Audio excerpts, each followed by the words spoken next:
With us now, Republican strategist Alex Zdan. Alex, welcome back. Good morning. Thank you for having me, Hena. Trump understandably taking a victory lap on the Supreme Court ruling that individual judges lack the authority to grant nationwide injunctions. Alex, you and I have talked about Trump's efforts numerous times to crack down on immigration. How do you think this ruling will affect his immigration policy moving forward?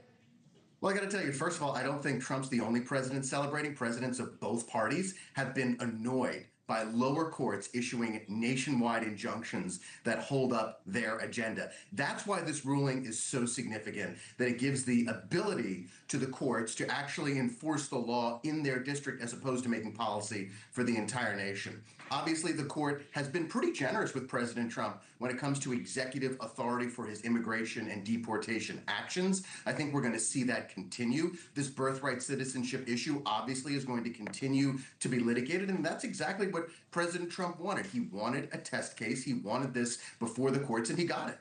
You mentioned both sides are angered, so let's talk about Democrats not loving the decision, saying this limits the lower court's ability to hold Trump accountable. How do you respond to those concerns, Alex? The Congress can hold President Trump accountable. The voters can hold President Trump accountable. We have a system of checks and balances in this country. I find it very rich that Democrats are whining about this particular ruling when presidents like Barack Obama and Joe Biden deliberately violated their constitutional duties, including specifically President Biden with the pause and the end to student loan payments that the administration essentially said during Biden's term was unconstitutional, but hey, we'll let the courts figure it out. I think it's interesting to see Democrats suddenly against the activist judges that they relied on for 30 years, how the tables have turned. Oh, that's an interesting point. All political eyes are on Capitol Hill today as Senate Republicans work to pass Trump's big, beautiful spending bill. Party unity is being tested again over additional spending cuts. One solution, and Michael Chanel and I were talking about this, appears to be the pushback implementation of the Medicaid cuts. They want to push it to 2028. Alex, is that enough to get this bill passed? Obviously, you're going to have some spirited debate between party members whenever there is something as large scale as the big, beautiful bill and as far reaching. So I think that this is normal. I think this party will hold together. President Trump really, really wants this bill done, and the president has shown that when he wants something done, he gets it done. You pointed out that the president is in Washington this weekend. He's not enjoying New Jersey, where I am. He's there to make sure that the bill gets over the finish line, and whatever compromises that need to be made between the parties, whatever the leadership needs to do. We saw the SALT deduction language that came out this morning that is excellent. The president is going to be on the phones today. He's going to be working them. He's going to be working the leadership and making sure that his vision is accomplished. One of the big pivoting points here as well is funding for rural hospitals, which is wrapped up in Medicaid. As you know, Alex, it's a big concern for senators like Tom Tillis in North Carolina. He has been very vocal, even wrote an op-ed on it. Talk about the challenges that are facing holdouts right now and what Senate Majority Leader John Thune needs to do to get his party line in line. Well, I think Senator Thune took a step towards doing exactly that this morning. Going up to $25 billion for rural hospitals is an excellent move. If you look at some of the hospitals, and I don't just mean rural as in the middle of so-called nowhere that we talk about, rural areas throughout the country, including South Jersey. In New Jersey, you think of New Jersey as such an overdeveloped state. There are not enough trauma centers to care for people who have traumatic injuries in rural areas of our country. And this funding will go a long way towards fixing that, towards bolstering the hospitals that are already there.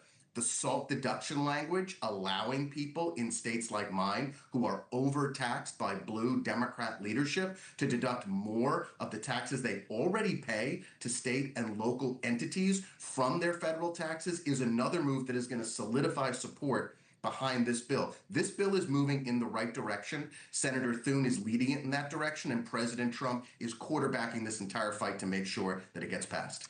This spending bill is slated to benefit wealthy Americans. The nonpartisan Congressional Budget Office predicts it will worsen inequality, that's a quote, between the haves and the have-nots. The White House is saying the bill will help middle America. Alex, give me your thoughts on the disconnect between the CBO prediction, saying this is not going to help more rural areas, more of the poorer sections of the U.S., and what the White House is telling voters. First and foremost, this bill staves off the sunsetting of President Trump's tax cuts in his first term. We are forestalling an increase that's estimated to be about $1,700 on the average family. If you look at the numbers from the House of Representatives, the lowest wage earners will get a 23% tax cut.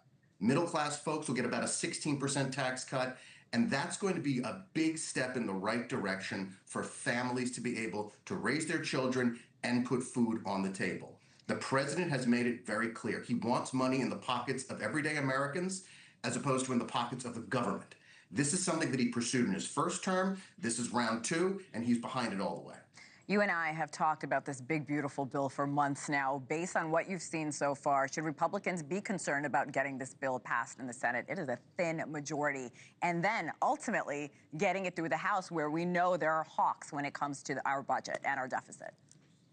A thin majority in the House could hold up renaming a post office. You've got a lot of people who you need to work with, and please, Speaker Johnson has shown himself to be a master of that coalition. Yeah. The majority is a little healthier in the Senate, but obviously senators represent the entirety of their states, and there are different things that they want. Leader Thune is working with them, as we saw today, with the new measures that have been put in place, the new language that has been put in place, and I think that they are moving towards a very good resolution here. All right, Alex Zdan, always appreciate your time, sir. Thanks for coming on. Enjoy the rest of your day.